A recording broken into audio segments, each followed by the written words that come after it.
Welcome to Tortoise Ridge. Today we are flying to Arizona. We're going to be helping my sister get property out there. And so it's 4:48 in the morning.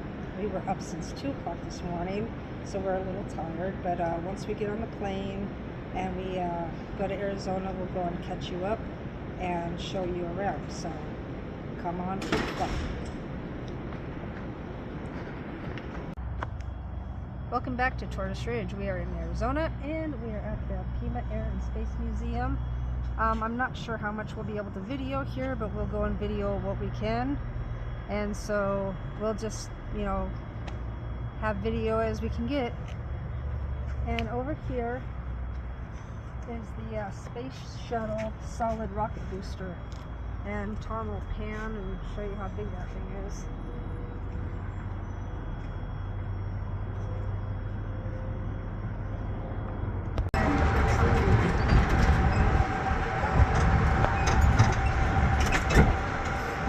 We begin our tour with the museum's Navy and Marine airplane collection.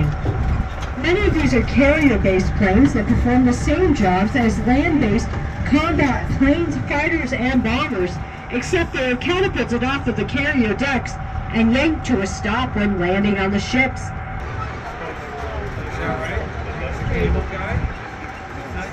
Take a look to your left at this gray aircraft with the long tube coming out of the nose. This is the EA-6B Prowler. It is an electronic warfare aircraft designed to jam or destroy enemy radars. This Prowler has a unique history. In the late 90s, the Marines needed more Prowlers.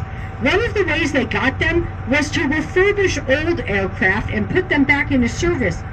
For this Prowler, 3 other Prowlers were removed from storage at the AMARG facility here in Tucson. Oh, that big fat one? Sorry, Deanna. Take a look to your right at this brown and blue plane with a black nose. This is another of our Franken planes.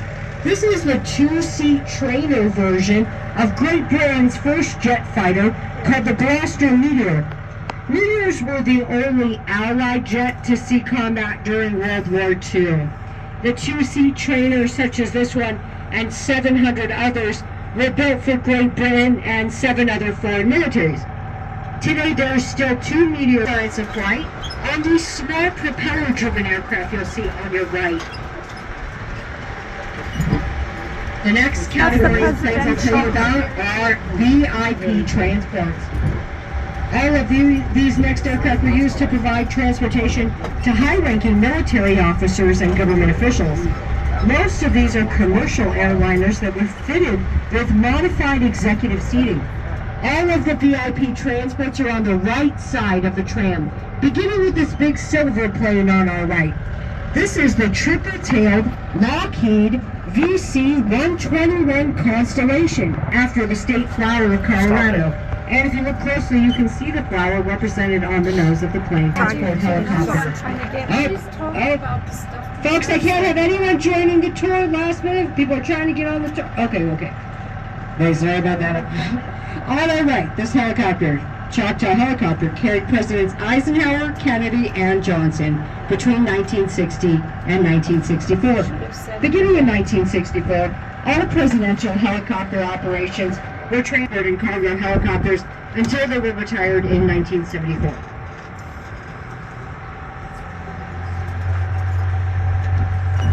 A Liftmaster. It is based on the Douglas DC-6 airliner. This is the last propeller-driven aircraft to be assigned as the primary aircraft for the President of the United States. 390th Memorial Museum. They have an awesome restored World War II B-17 Flying Fortress displayed inside, as well as artifacts from the 390th Bomb Group. So if you have time in your visit and you haven't already, definitely walk back here after the tour. Tell them Celeste, the tour guide, sent you. They are super nice in there. Also on our left, this row of aircraft are the Harriers. This is the world's most inclusive collection of the most significant versions of the vertical takeoff and landing jet fighter. Originally designed by Hawker Aviation in the United Kingdom, the Harrier was adopted by the British military and U.S. Marine Corps in the 1970s. My job? I do, it's awesome. Working here is so much fun. Next, we have our USAF supersonic jet fighters. The introduction of jet engines at the end of World War II brought the quest for faster speeds to the forefront of fighter airplane development in the 50s and 60s. At that time, the military de-emphasized maneuverability, which was important in the dogfight era, and instead emphasized long-range missiles for air-to-air combat. Shooting Star. All major powers on both sides of World War II worked to develop jet-powered combat aircraft during the war. Focus on the size of the plane, because the military has to move large amounts of supplies, equipment, and troops. Well, that makes sense. Okay, folks, the moment we have all been waiting for. On our right is one of only two existing Martin Mars aircraft, the Philippine Mars. Only 7 were ever produced, and they primarily served as cargo aircraft with the U.S. Navy from 1945 to 1956. And a bit back from us, there is a silver plane with a yellow arrow on the side that says MATS, M-A-T-S. That's another important cargo plane. It is the Douglas C-54 Skymaster. Skymasters are best known for their participation in the Berlin Airlift, which took place between 1948 and 1949. It is the third B-52 ever made and the oldest one left in the world. It is also one of 2 that were modified to carry and drop launch the X-15 rocket plane, which can't take off like a traditional plane. To fly as the mothership, this aircraft was modified in 1957. That modification included mounting a pylon under the right wing to carry the X-15, which you can see here on our left, as well as they cut away part of that bomber wing to fit the X-15 tail. The X-15 program flew between 1959 and 1968. It set world speed and altitude records of Mach 6.7 and 354,200 feet. The X-15 program. As I make our way on over to the next aircraft on our tour, I do want to let you know about our other sister museum. It is called the Titan Missile Museum out in Green Valley. About half an hour, I'll tell you about this aircraft on our right that looks like it's almost sitting on the ground. This is the YC-14.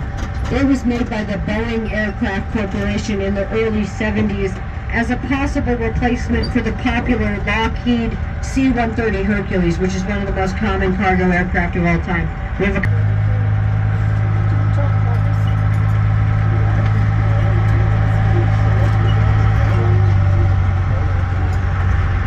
going to point out 3 Boeing airliners on our right. Also, if you look past the aircraft on the right, you'll see a big warehouse-looking building. That is the Tucson Military Vehicle Museum right next door.